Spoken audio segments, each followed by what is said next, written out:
Welcome, good morning, good afternoon, good evening, whatever time you are experiencing at this moment. Thank you again for being here as part of JCoR's global delegation to the 2022 High-Level Political Forum on Sustainable Development. And we'll begin our time together today with a brief prayer.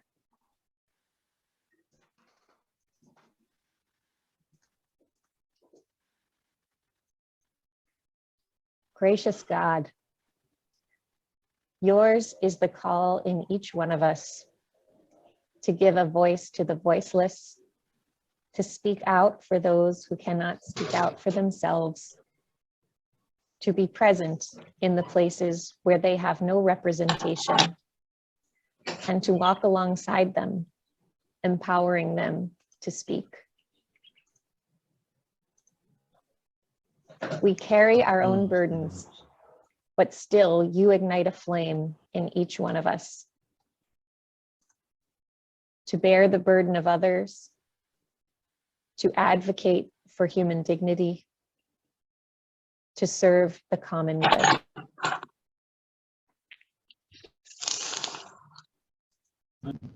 We pray that ears of those in positions of power may be opened to your voice, beckoning them to create the economic, political, and social conditions for the fulfillment of each human person. As we continue together on the journey toward the HLPF, open our ears to hear the cries of the poor and the planet, our eyes to see the faces that remain nameless, our mouths to encourage those who struggle to find a voice. Confirm us as both students and teachers, humble enough to be modified by new perspectives, courageous enough to bear witness to the realities of our countries. Prepare our hearts and minds to hold our governments accountable for the promises they have made to help those who are living without a voice. Prepare our spirits to hold ourselves the same account. Bless us with the courage and conviction to build your city of justice and peace.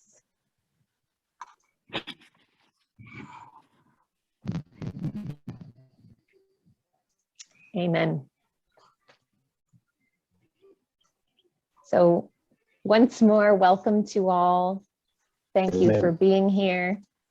Thank you for rejoining this family, this delegation, for the second leg of our journey toward the High-Level Political Forum in July.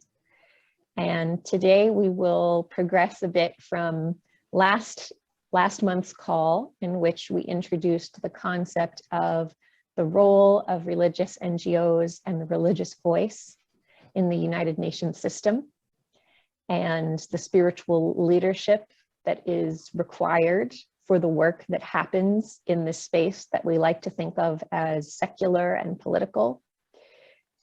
And we also talked a bit about the Sustainable Development Goals, which may have been old news for many of you, but may have been new news for others. And now we see that we have these SDGs, these goals, as a common framework and a common language that we're able to use to speak about our own work in the world and about the vision that we share for a more just and peaceful future.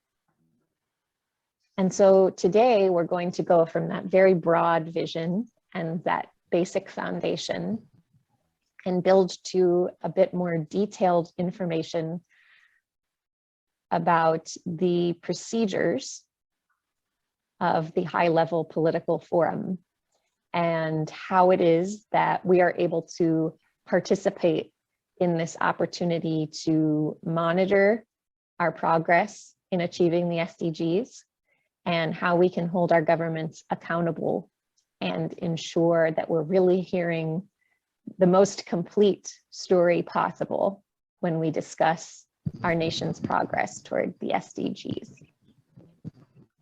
And so essentially today our overview will cover the HLPF itself, the voluntary national reviews, which are the report.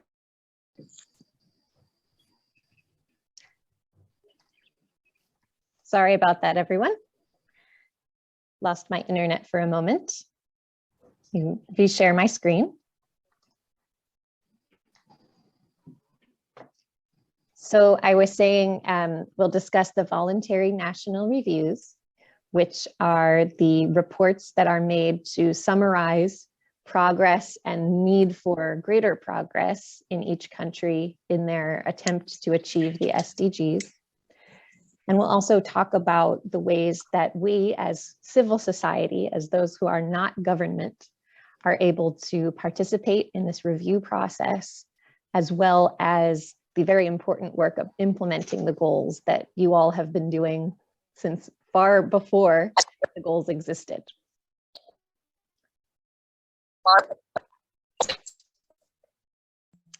And so first, to give a basic definition and understanding of what the HLPF is, it is the primary opportunity for a global level review of our nation's progress toward the achievement of the SDGs, or you might know them as ODS or ODD.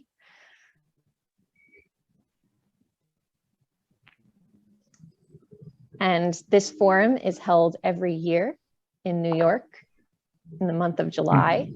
But of course, at this time, it's happening online. And during this forum, governments are invited to present their own version of a progress report known as the Voluntary National Review. And this is done on a voluntary basis. So if a country is only giving a report if they have chosen to freely, there are still some nations that have not reported and will not report this year. It is fully voluntary. So you are all participating because your governments are giving a review, which is a very good sign. Better to at least have some version of the story than for them to sit to the side and not share any report at all. So that's one step in the right direction, that your government will be making a report this year. But of course, we also have a very important role to play as civil society, because in this forum, we also have the opportunity to present our perspective on our nation's progress toward the SDGs, or in some cases, the lack of progress toward the SDGs. And at the end of this forum in July, the written, tangible outcome is that the governments will produce something called a Ministerial Declaration. And that will include essentially a summary of their general observations on kind of the themes that they were hearing in the various national reports, and also agree on or reach consensus on a set of shared intentions for how they will accelerate progress toward the SDGs in the year or several years ahead.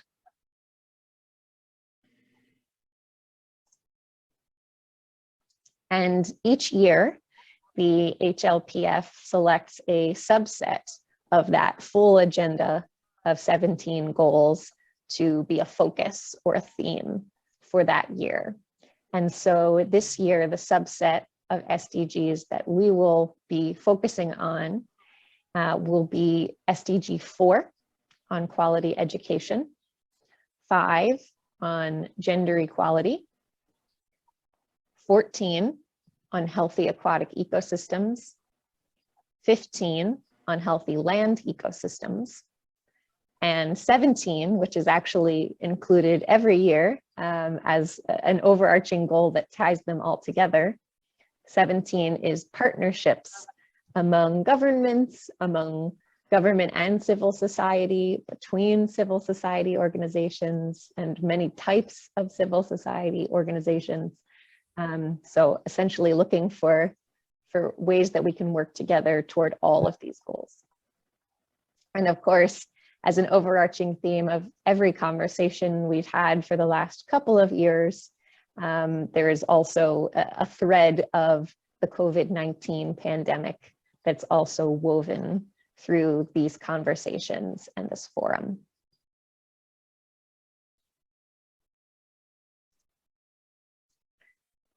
And there will be 46 countries that will be presenting national reports, VNRs, this year. And I have included a set of them here. And the ones you see on the screen are countries from which we have members in our own delegation, which is a beautiful, diverse group. So all of these, everybody who's here is here to represent, to share some of the story and the perspective from one of these reporting countries.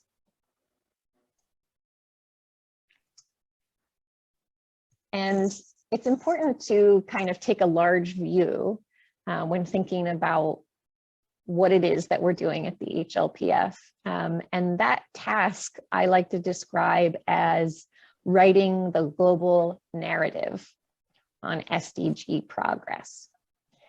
Essentially, we are collectively building the global consciousness, the global understanding of how well we are doing. Where do we stand? How far have we come, and how far do we still need to go? And so it's the responsibility of all of us to contribute to this global narrative, to this global consciousness.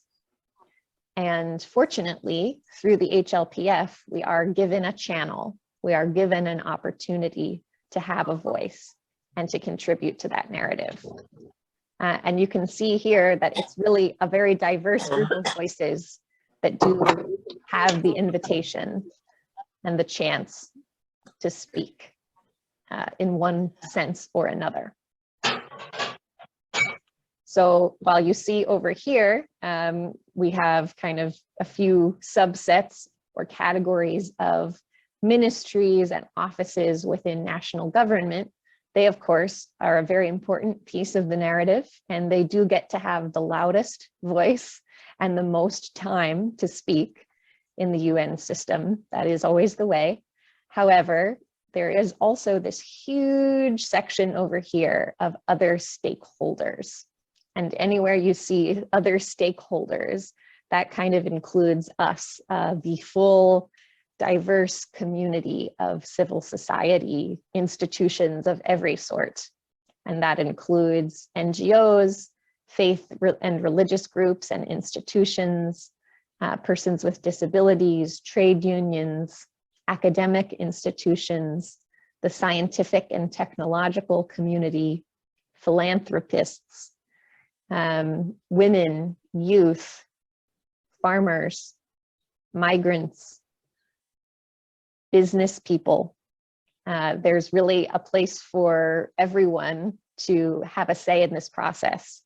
But the great challenge is it's unfortunately a well-kept secret. And so that's part of why we are gathered as a delegation to help make that secret less of a secret, to tell it more broadly so that more people can take advantage of this opportunity to contribute to our global narrative. And speaking more specifically, there are a variety of channels through which the global narrative is built on any given country.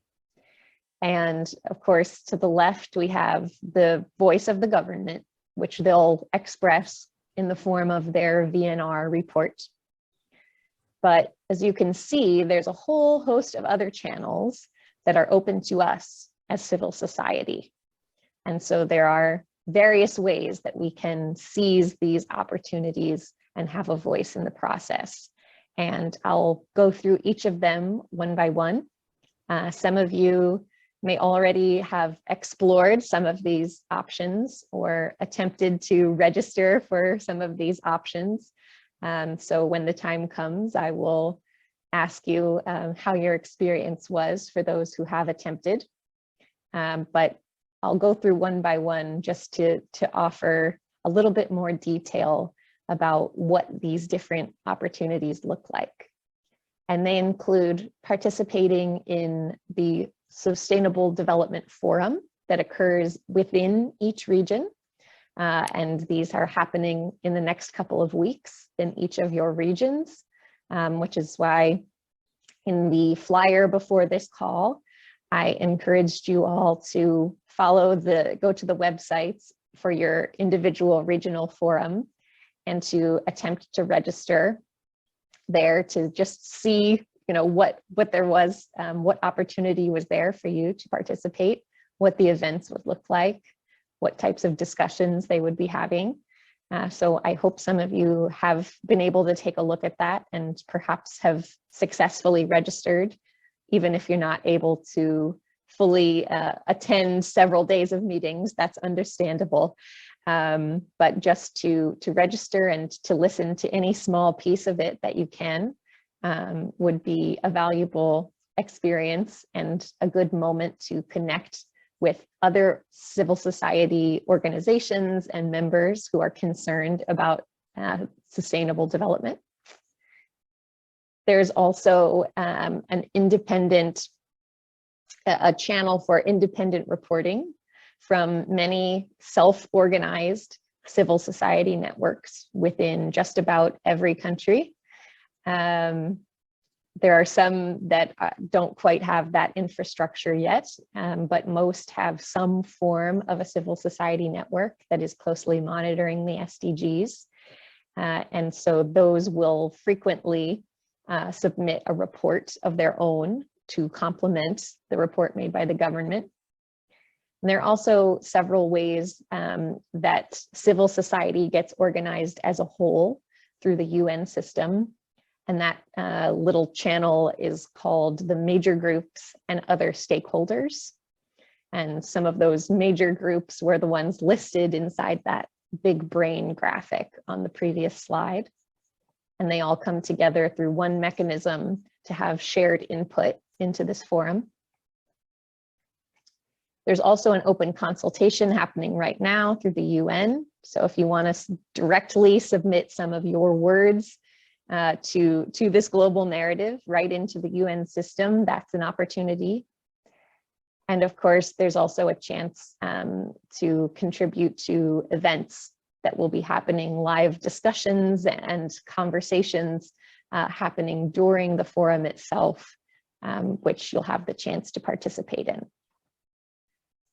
So just to give a little bit more clarity on each of those channels, the government's VNR reports are unfortunately far too short to really get into a lot of detail.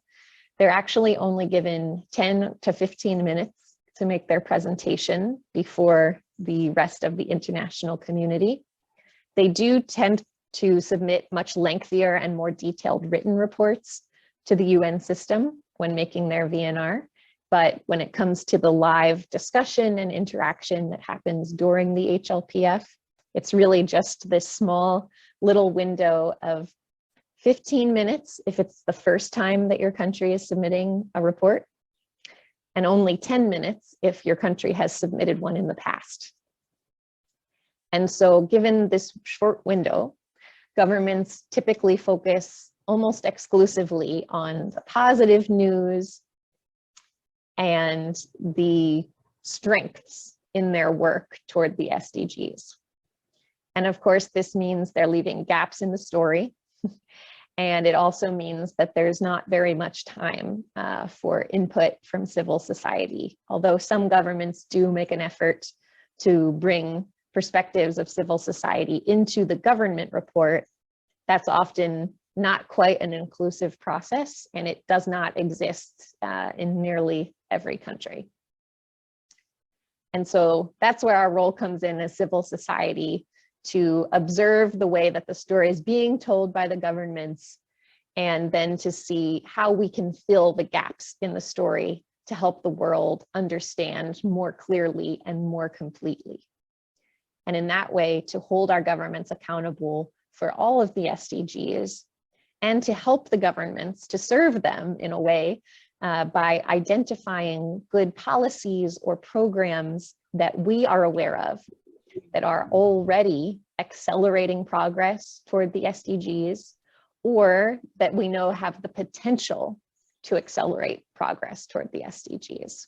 So in some way, we're also important eyes and ears to support and help the government to design better national scale programs. So now into those channels for our input as civil society. First, we have those lovely regional sustainable development fora. And as you can see here, there's one for each of your regions, and they're coming up very soon. And the purpose for these fora is to help gather knowledge and engage in dialogue within each region before countries and regions bring their story to the global stage. So it's kind of like an organizing internally before making an external presentation. And this year, given the ongoing state of public health, each of these regional fora is offering an opportunity to participate remotely or online in some way. Obviously, it won't be quite as interactive for those online as those who will be in person, but it is better than nothing and does make it much more accessible to those of us who would not even be able to travel to such a forum without the pandemic. So that's a wonderful opportunity for us as delegates from all over the world. And so you're very much encouraged to follow the links that are here related to your region. And of course, I will share these files after our call today so that you can just click directly on the links. And just to see what the process looks like, you may see on some of these pages that they describe the event as by invitation only. That essentially means that you need to apply to register beforehand and to state that you are a member of a UN accredited organization. And fortunately, all of you are. So the way that you would go about doing that is by selecting, there's typically a pre-provided list of organizations with UN accreditation. So you would simply need to know the name under which your congregation is accredited at the UN. And if anyone has any questions or difficulties, if you're trying to register and you can't, I would be very happy if you write me a short note. I would be very happy to help with that in any way I can. So I very much encourage, even if it's understandable, you don't have a full week to dedicate to sitting in online meetings for this forum, but if you're able to even pick up a small session here or there, it will be a valuable insight into the way that the forum works. And you may even get an opportunity to chat with someone who is working on a similar issue or someone who's from your own country and make a helpful connection for the future. So these are great opportunities available to you. Another channel that's open to us is to participate in the civil society networks that have formed in nearly all of our countries. And some of our countries actually have multiple civil society networks that are monitoring the SDGs. And some of us also have regional networks that we're part of that are monitoring the SDGs. So in some cases, you may have your choice of 3 or even 4 different networks that you might like to either become a member of or simply converse with or see if they're submitting some type of report that you could offer an idea to. So there may be a lot of opportunity here for you, depending on which country you're coming from. And each one of them does employ slightly different methods in collecting input from development organizations and community leaders in their respective countries. So I'm not able to, in this context, offer a detailed description of how each one works. But I will show you on the next slide. I've at least gathered the names and websites for the networks in each of your countries, just as a starting point, so you can explore from there. Who's organizing, how are they organizing, what have their reports looked like in the past? All of these important questions to help you get connected to them and their work of SDG monitoring. And typically, given that your governments are reporting to the HLPF this year, I expect that most of these networks will be creating their own report, which they sometimes call a shadow report or a parallel report, essentially saying this is meant to supplement the story that the government is telling. Here is our take. Here is our version of the story as civil society. And each of these networks, while there are some that are specific to something like trade unions or business or academia, most of them are open to the participation of individuals like yourselves who are representing some type of development NGO or a faith institution. And here, don't worry about how small the print is. This will be bigger when you get it in your mailbox, but essentially this is a directory of the different civil society organization networks that exist in each of your countries. So that's the first half of the alphabet, and that's the second half. But of course, all those links will be available to you by email. And the next channel that we want to discuss today is the official input channels of the major groups and other stakeholders. And you may see their name around different HLPF publications abbreviated as NGOs with a small o. And they offer several different ways of participating in the HLPF. It's essentially their role, their whole purpose is to help organize civil society as a whole with all that diversity that we saw on the previous slide with the wide open mind.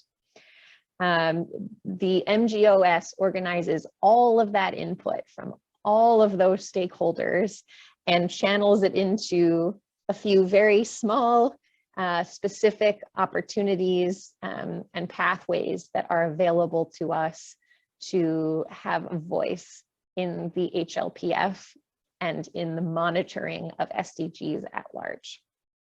And I want to highlight two opportunities in particular that I think you all could potentially be excellent contributors to, and that I think you might be interested in contributing to, and that you could do very well, even though you may be brand new to the HLPF. This may only be the second time you have ever discussed it in your life or heard about it in your life, and still you would be a valuable contributor to these options.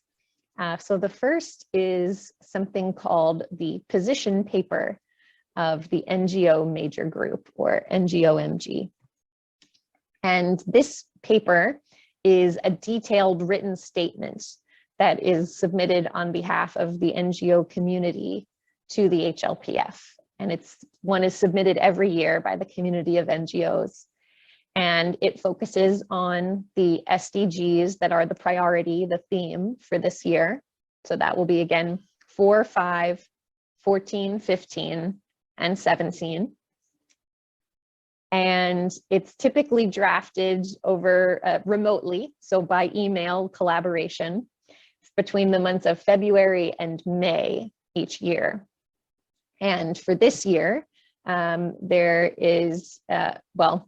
there's a deadline that was just moved actually. So it was supposed to be today, but the group met yesterday and agreed to give it 1 extra week.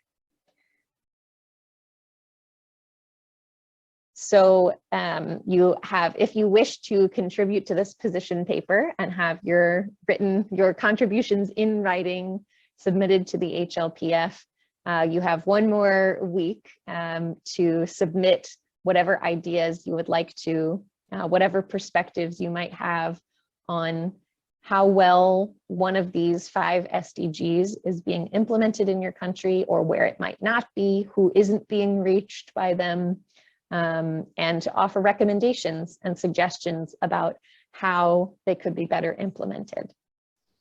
So there you have 2 links. One of them is to just submit your ideas and let them go and put them into the hands of the team creating the paper. And the second opportunity is if you'd actually like to be part of the team that will be writing the report, the statement, you can do that as well. You're welcome to join that team. Teresa, sorry to interrupt you. Your voice is breaking. Okay. Okay, I'm going to turn my camera off and hope that helps. Let me know if it doesn't.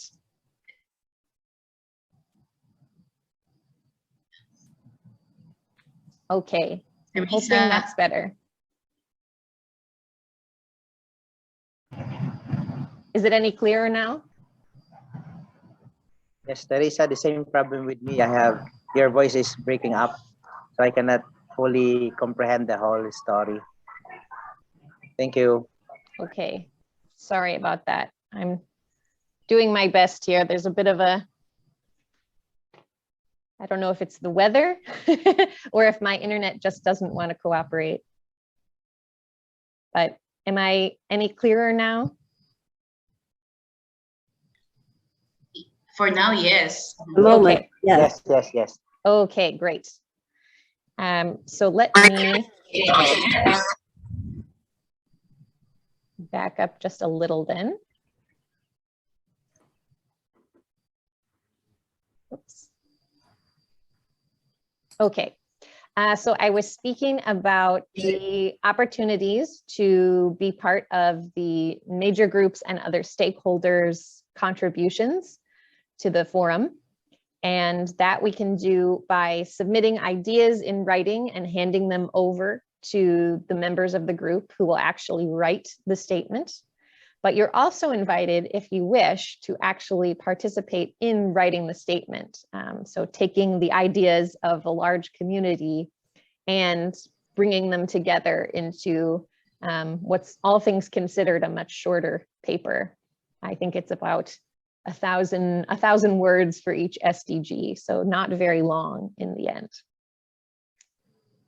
Another excellent opportunity, and this one wouldn't require you to be active until a little bit later when we get closer to the HLPF itself, is to be part of the VNR team of the major groups and other stakeholders.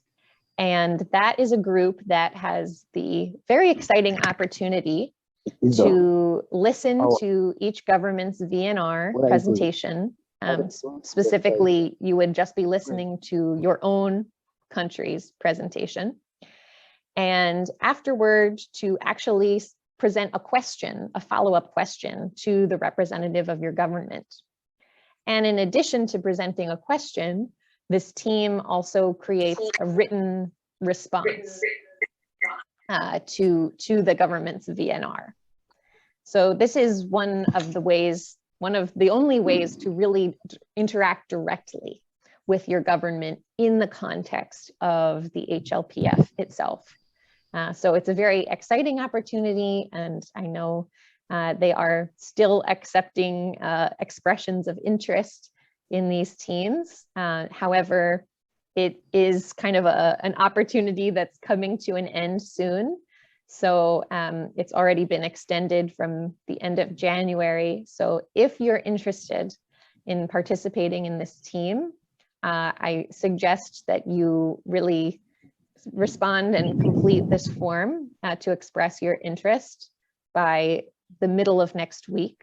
So by about March 3rd, perhaps, just so that your name will be included in their list of people who are interested in being part of the team. And that would be organized by someone other than myself, but it would essentially be a small self-selected team of other members of civil society from your own country who are also passionate about justice and peace and are eager to listen to the government report and present a response and a question. So a very exciting opportunity there. And another opportunity for your voice that we just heard about recently is there is an open global online consultation that's being offered directly by the UN Department of Economic and Social Affairs. And that is a very quick way to simply put your ideas directly into the UN system and then to have them compiled and collected there with other perspectives from civil society. And as before, everything will focus on the priority SDGs for this year's forum, 4, 5, 14, 15, and 17. And this is a written contribution which you're able to submit online through the link that's there on the screen. And the deadline to do that is the 11th of March. So the tricky thing is there again, there's not too much time before you need to take action, which is part of the reason that leading up to today's call, I invited you all to begin reflecting on these ideas of which of these SDGs do I feel that I really have some insights or some ideas to offer? And how can I offer recommendations or recommendations of good practices or policies that would help my government to better deliver on these SDGs?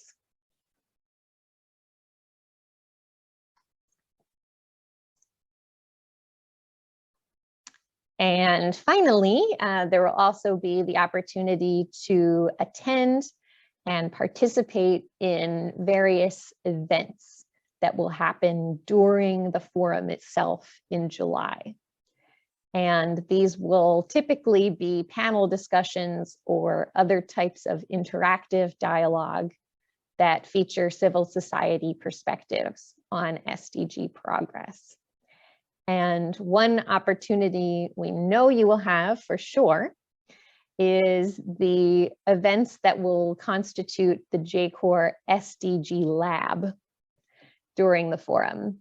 And essentially this lab will consist of one interactive session dedicated to each of the SDGs that are a priority for this year's forum. And you are encouraged and invited to participate in at least one of these sessions during the forum. You're certainly welcome to join more than one if you wish. And during these sessions, it will be an opportunity for you to highlight progress or lack of progress toward the chosen SDG in the community that you serve.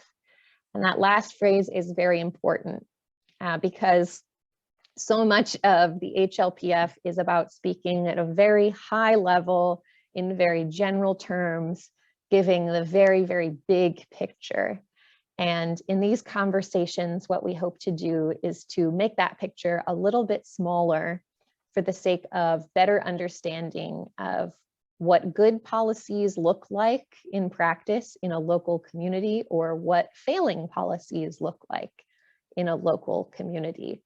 And so this is a chance for you to speak directly from your personal experience wherever you are in ministry. It doesn't require you to try to capture data from the entire country or to speak to every different social group, even in your own community, but really just to hone in on how is this SDG effort impacting the community I serve? Is it really helping them, or is it completely absent from this community. And so that will be a chance for you to really bring specific detail and your personal expertise through our lab discussions. And of course, you'll also be encouraged and welcome to invite other members of your congregation or your local community to participate in those sessions as well.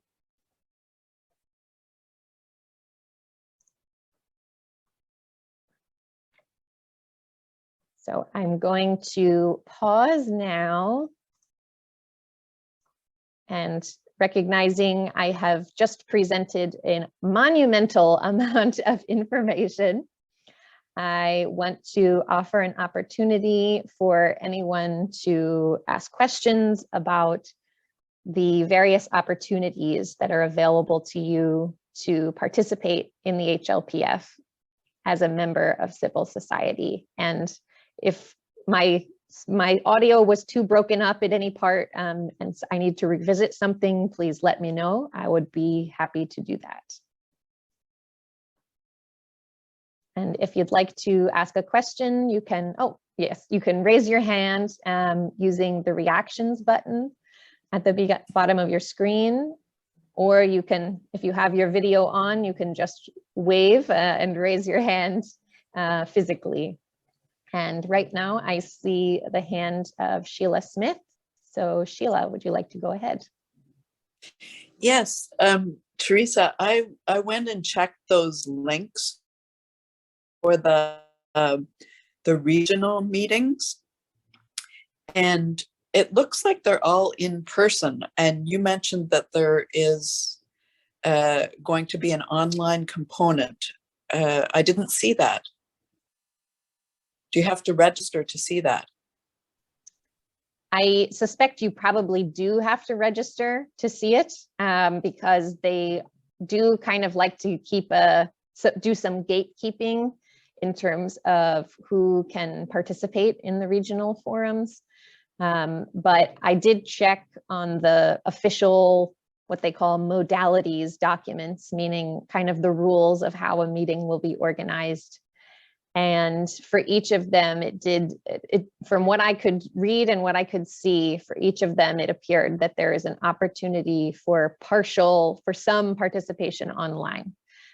So all of them will have some meetings in person, but my understanding is they will be hybrid, so to speak, and offer an additional way of participating remotely. So if you'd like, what might be the best way to proceed is to register or attempt to register for the forum for your region. And then there should be more information available to you at that point about how it is that you can participate online. Good, thank you. Mm-hmm.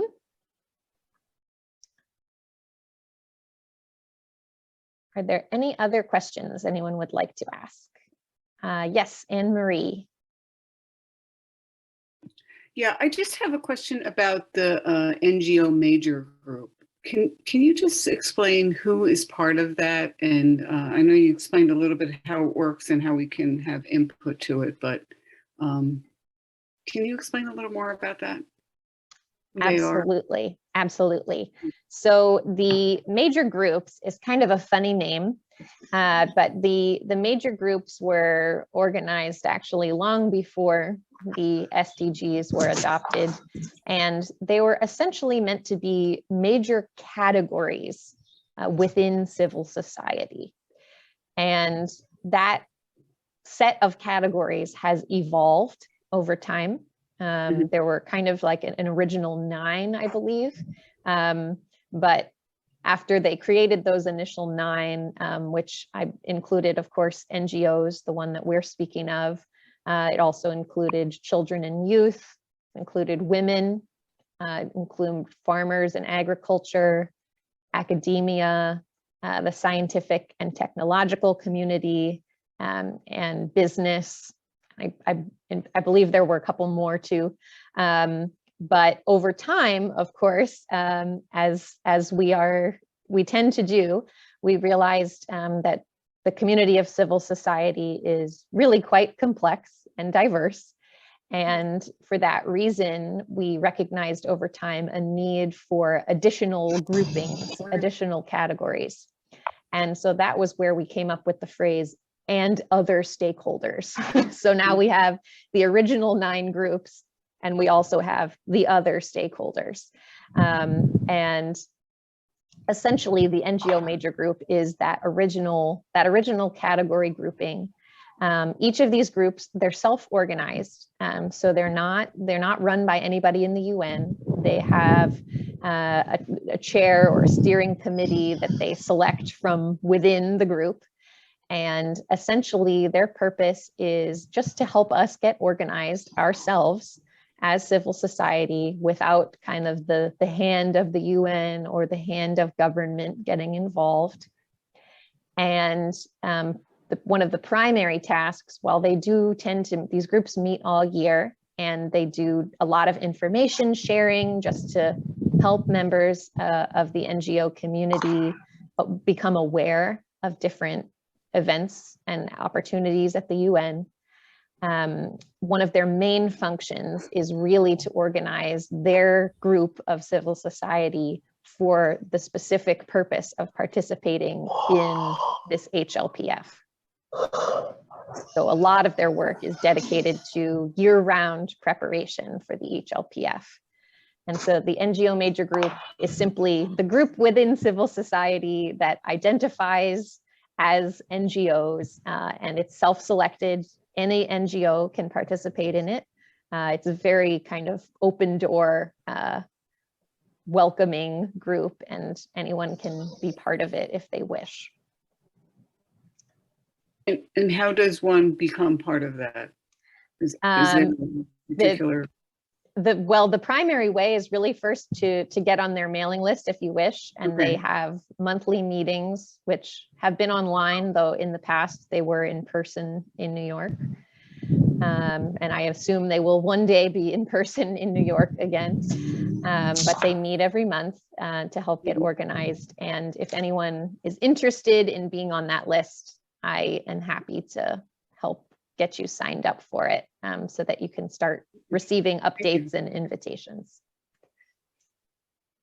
And now I see the hand of Paul Ramat. Go ahead, Paul.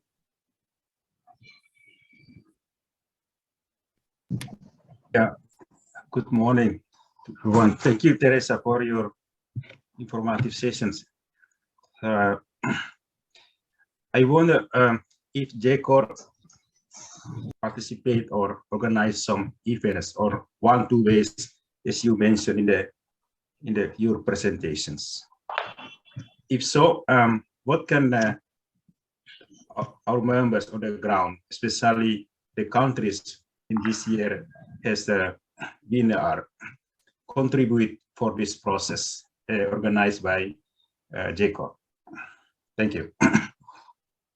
Thank you, Paul. So as I mentioned about when describing the SDG Lab that we're going to do, that will be an opportunity that is open to anyone in your congregation to participate. So as long as they're able to get an internet connection to join us, they would be welcome to be part of those dialogues, those conversations. And we will organize them by SDG. So we'll have one day we'll discuss SDG 4, another day SDG 5, and so on. And people from any country who are working on those SDGs are welcome to come and to listen if they want, or to share an experience if they want. We will essentially organize them by asking at least a few members of this delegation to step forward to offer kind of a starting input, to offer some comments to begin the conversation. And then we will proceed to open the microphones and open the door to anyone else who has joined the session who might also like to share an experience or an idea from their own country. So that SDG Lab, that will really be the place where JCoR is seeking to open up that channel to not only this delegation, but to all of your members who are working on these 5 SDGs. And now I see the hand of Mbang. Mbang, would you like to go ahead?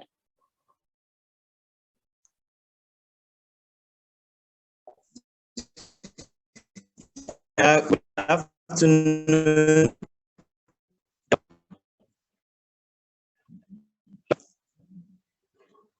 Can you hear me?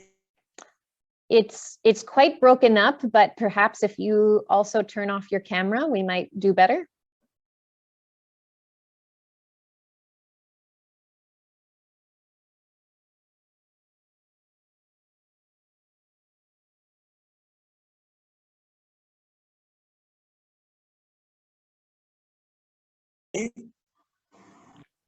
Hello? Could you try turning off your camera, Mbang?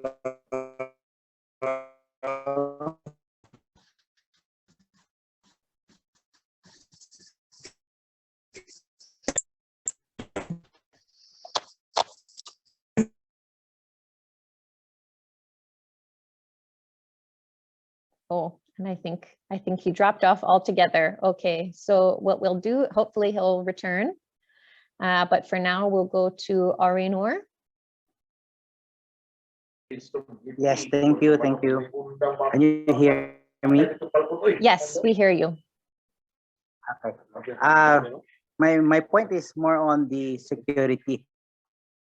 What will happen if, because I belong to the Philippines, so what will happen if some of our reports contradict to the report of the government? And to what security does the JCoR can offer if there will somehow conflicts? Thank you. Excellent, excellent question. Thank you so much. So that, of course, depending on where you are, there might be some real safety concerns if you are raising especially a critique of the way that government has been pursuing the SDGs, or if you're simply disagreeing in some cases, that could also be cause for concern. So what we can do is we want to make you safe and comfortable, but also give you the chance to share your perspective. So the way we can do that in these SDG Lab events is allow you to participate with your camera off. You don't need to share your image. And you can also join under any name you want. So you don't need to use your own name. You can simply say, you know, I'm from this country, I work with this type of community, and here is our experience. And you would not need to share any more details except those that you feel safe and comfortable sharing. Okay, thank you. Thank you for that. Of course. And to also respond with regard to the other channels for input, those would all essentially be anonymous as well. Typically, your name would not appear if you were on the team writing the position paper, for example, of the NGO major group. Your name would not appear anywhere in that paper. Your contribution would be there, but not your personal details. And Mbang, I see you're back with us now. I wonder if you're able to speak to us with your camera off. Yeah. Hello, can you hear me? Yes, we can. Go ahead.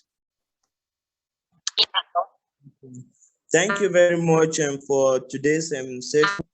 Please, Teresa, I would just love to bring you back to when you were introducing to this program. I couldn't get you very well because I don't know if it was my network that was not too good, but I had some breakage in the voice and I didn't get the central message you were struggling to put across. That is one. And the second question, I also had a word with what you just explained now from the question of Cliff. So I am cool, I am okay. Because I was wondering about giving such participation so that in a way that it wouldn't bring us problems. Thanks for a response to that question. So please, if you can just come again to your introduction of today's information session, I'll be very grateful. Thank you very much. Sure, I would be very happy to do that. So I will actually I will take our visual and back it up to the start.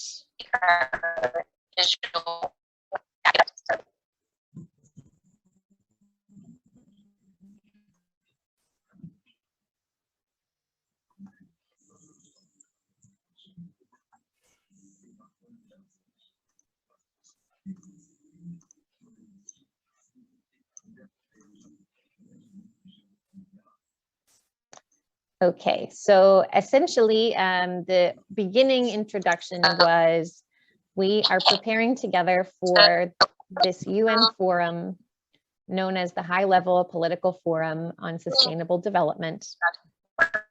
And it is the primary opportunity for all of us, both governments and civil society, to review the progress of our nations toward achieving the SDGs, the Sustainable Development Goals. And this forum is held annually in July, typically in New York, though it's online this year. And during this forum, governments present their own reports on SDG progress, which are called the Voluntary National Reviews. But civil society also has a few different opportunities to present our own perspectives on our nation's progress or lack of progress toward the SDGs. And at the end of the forum in July, a written document will be produced by the governments, which will be a sort of a consensus, an agreement among them about the themes that they've observed in the reports of that year and the intentions that they share for how to move forward.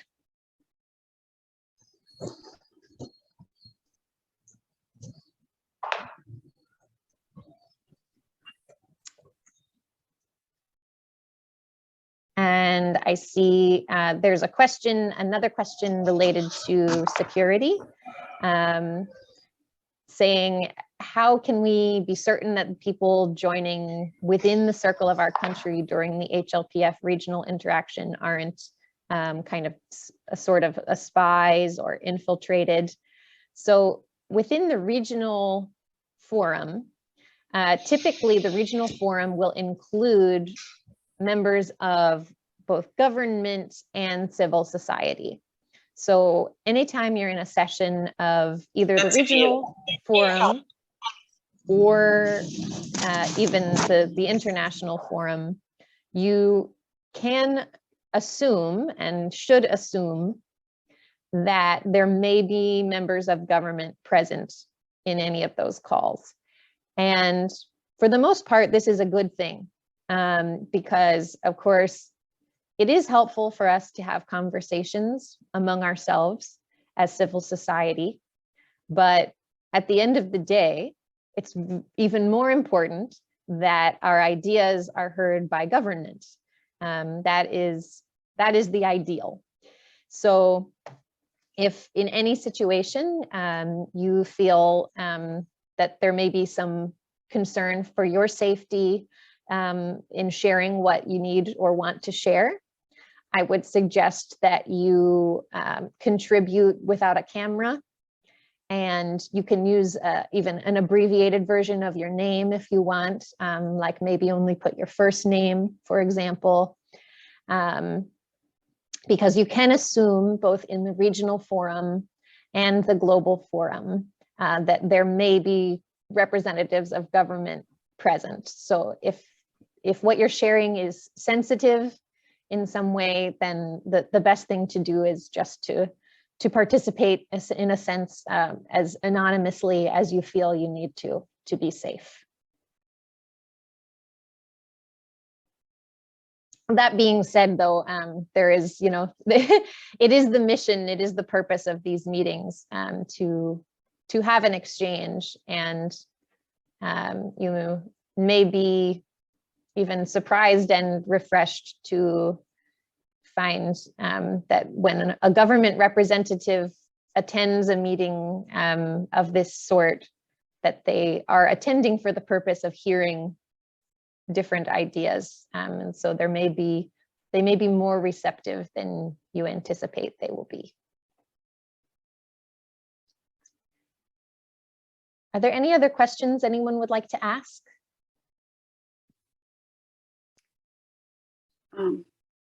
Teresa? Yes, go ahead, Anne-Marie.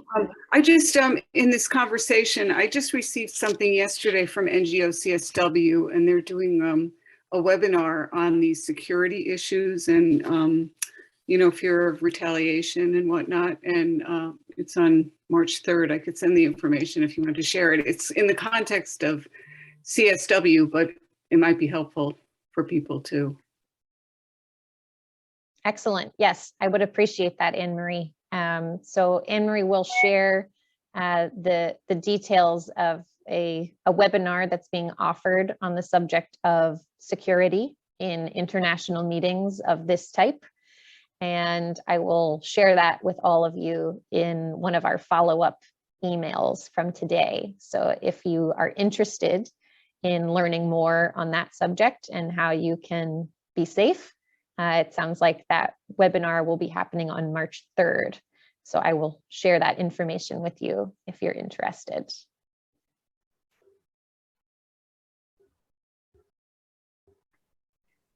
And Dahlia, I wonder if you could help me to receive the message from the chat box from Fabio. Yes, sure. I just got it right now. It's just a second. Okay, he's saying that our governors are not our enemies, but rather they are our friends. And I think that it's very important to share with them what we are thinking of, and sharing with them our ideas will be positive for our countries. Thank you, Fabio, and thank you, Dahlia, for helping us to receive that message. Anytime.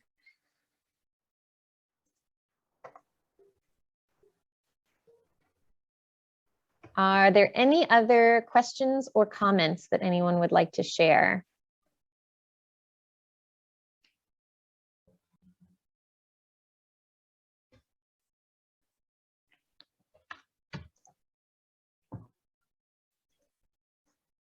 Okay. Yes, Beth, go ahead. Good morning, Teresa, and good morning, good evening, good afternoon, everyone globally. I just wanted to thank you, Teresa, for helping begin to demystify a very high-level conversation, and just wanted to note for everyone's sake, and I know you've gone over a bit of this history before, but what is now known as the High-Level Political Forum used to be the Commission on Sustainable Development and focused purely on sustainability, health, and economic development as defined by the UN. And it is very confusing. It's highly complicated. It goes quickly. There are lots of programs during the first week. The country VNR reports typically don't start till the second week.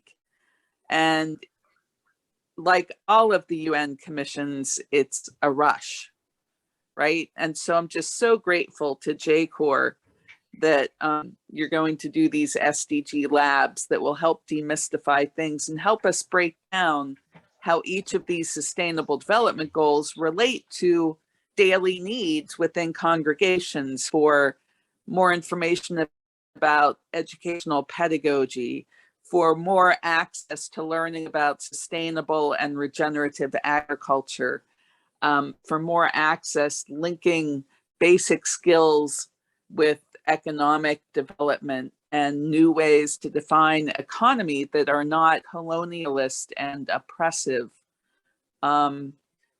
There's so much for us to be sharing with each other within JCoR. And I'm sorry, I forgot to introduce myself. My name is Beth Blissman, and I'm the United Nations representative for the US-based Laredo community. But we also work with sister communities in both Ghana and Guatemala, and we have sisters in Pakistan. So we're small, but on different continents, we have some connections. And so we're just so grateful for all different opportunities to converse and share with each other through JCoR. And we just joined this past fall, so perhaps I have the enthusiasm of the new, but deeply grateful to be here. Thank you, Teresa. Thank you, Beth. I'm very happy to have you and to to work on demystifying together because in working on this program for all of you, I have learned a lot myself. Are there any other questions or comments anyone would like to bring forward?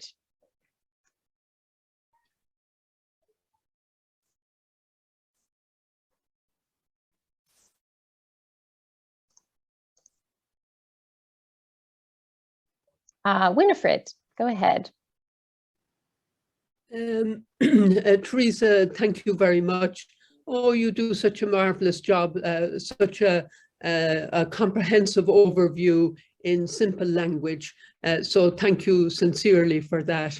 I'm Winifred Doherty, Good Shepherd sister, and happy to be here this morning. My question, Teresa, has to do with the lab. And I'm asking, are you, recently there was a request out to submit a brief to provide a lab training. Is this the same thing that you're engaged in, or is it a different thing? So that did not come from us, though it's similar language, probably because I know, I think it was DESA, yes, has used that terminology of SDG labs, yes, before, and that was really the inspiration for this concept of a JCoR Sdg Lab this year. okay. So in a sense, So we are an offshoot. We're inspired by them, but totally separate. Okay, that's what I wanted to know. I didn't know whether you were fitting into the DESA program or whether we're structuring something to suit ourselves. Yes, just the latter. We took their model as inspiration and are creating a space for ourselves at the HLPF. Thank you very much, Teresa. Thank you. Thank you, Winifred.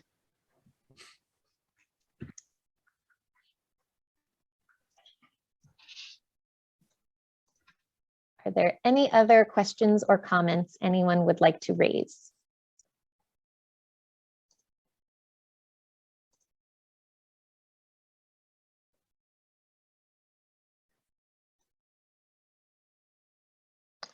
Okay, in that case, I will take us back to our slides to talk about our next steps.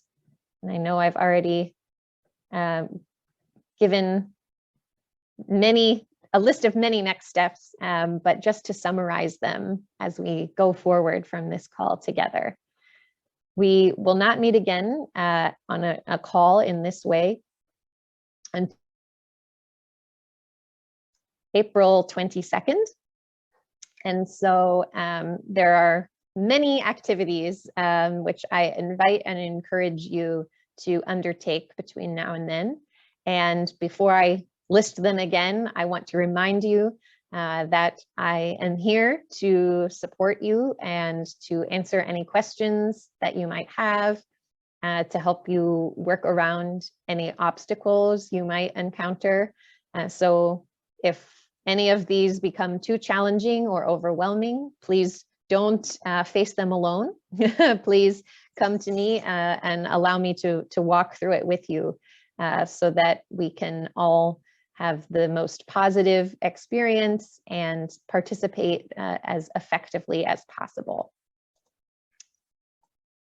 So again, just to review, the most immediate opportunity available to you are the regional sustainable development fora. And so I'll share these links to the forum for each region. And as you can see there, most of them begin with some type of gathering that's specifically for civil society prior to the major, overall forum. So if you have to choose, if you're not available for all the days, or even for a single full day, it might be helpful to prioritize the civil society components, like the major group workshop in Africa, or the People's Forum for Asia Pacific, or the pre-meeting for stakeholders in Europe and North America. And as you're attending those fora, I would encourage you to kind of make some notes for yourself and to be continually crafting your own input, your own perspective that you would like to share in the various moments that you will have a chance to raise your voice in this HLPF process. And some of the ways that I like to reflect to create my own input in conferences like this is to kind of ask myself 3 basic questions. Where does my experience align with the reports and perspectives that I'm hearing? So who around me do I agree with? Who's making the points that speak to my experience? And then the second question is, where does my experience actually conflict or depart in some way from what I'm hearing around me? What do I hear that doesn't ring true for the community that I have lived in or worked with? And finally is about looking for gaps. So what is missing from the conversation that I have joined? What additional insights or recommendations do I have to share based on my experience that are needed in this conversation? What isn't being said here that needs to be brought onto the table or into the light? And this is a helpful starting point for really any forum that you might enter, or any written report that you might encounter from a civil society organization or a government. These are kind of 3 helpful ways to begin to get a sense of what your voice in the process can be and what it is that you have to share.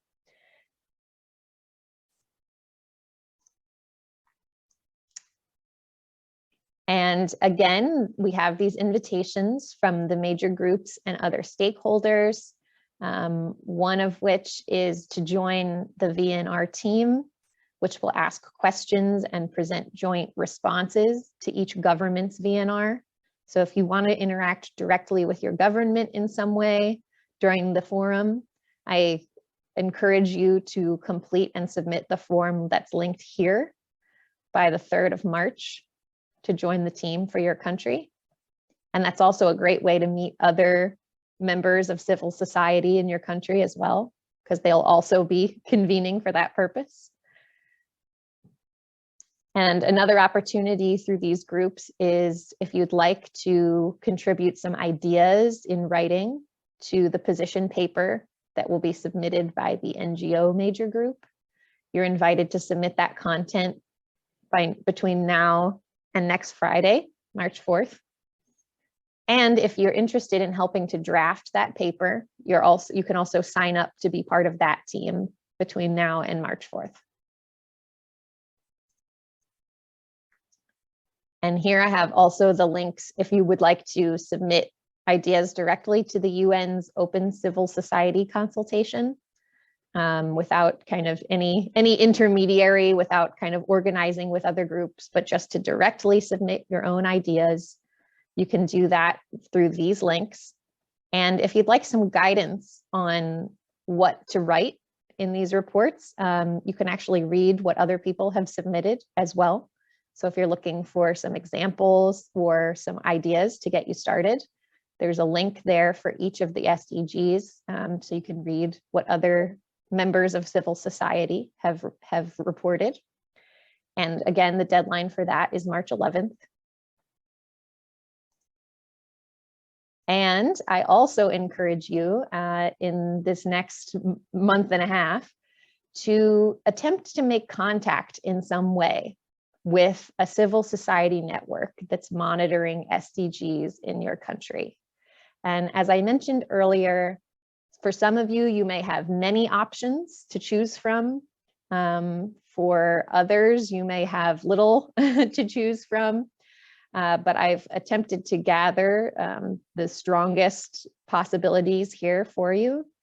And I encourage you, when you reach out to them, to essentially do three things. First, to simply introduce yourself and where you are coming from and who you work with, say a little bit about your ministry. Secondly, to ask them what work they are doing by way of creating a report for the HLPF this year, because some of them may not be creating one, but I hope most of them are. And thirdly, if they are in fact generating some type of report to submit alongside the government report, then to ask how it is that you can become involved. How can you contribute? Is there a meeting you could attend? Is there a forum you could complete? How is it that you can have your input included in that civil society report? And that's the second half of that list. And finally, further down the road, as when we approach April 22nd, we'll be getting ready for our next call like this as a group. And so I just put the registration link for that next call there. And as before, you can watch your email box for informational material and reflection questions that I'll invite you to explore before we meet again that day. And if you have any questions or you need help with any of these next step items, I want to emphasize again, please don't hesitate to write to me. I'm very happy to assist you however I can. And my email address is there on the screen, jcore.newyork@gmail.com. I'm also the one who's been sending the informational emails thus far. So you can also find my address there by replying to any of those emails about preparing for these calls. And I see Sheila has her hand raised. Sheila? Yes, thank you, Teresa. Maybe I missed this, but before our next call like this, are we having any JCoR regional calls? Thank you for that. So we will not have a regional call as JCoR in the month of March. Instead, in lieu of that, I would encourage you all to attempt to attend in some way the UN regional call for your region, because that is a valuable opportunity that I want to encourage you all to prioritize. But we will return to the concept of a regional call within this small group that's meeting today. We will return to that concept in June. We will have a call like that. Okay, great, thank you.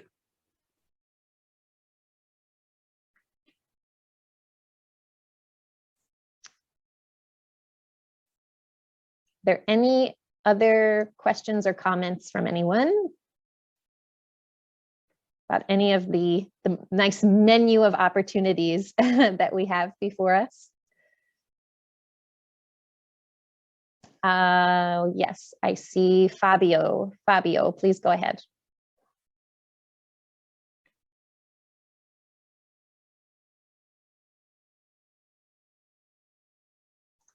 Please use your email special.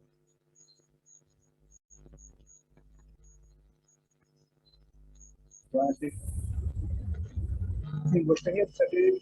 Não, gostaria que pedisse o seu e-mail special. Okay, I need to know your email again, please. Okay. So we have it it's in the chat box. Sheila kindly put it there. And I will type it again now.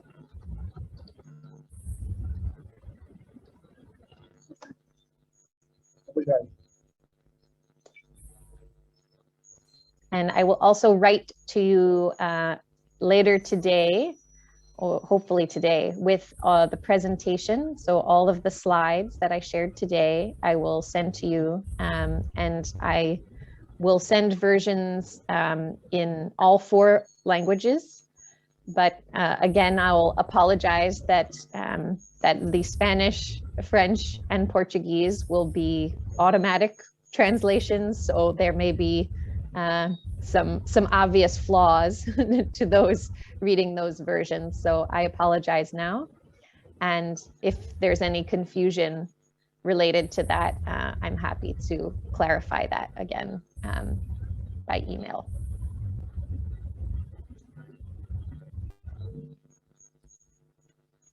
And I am not seeing any other hands or requests to speak.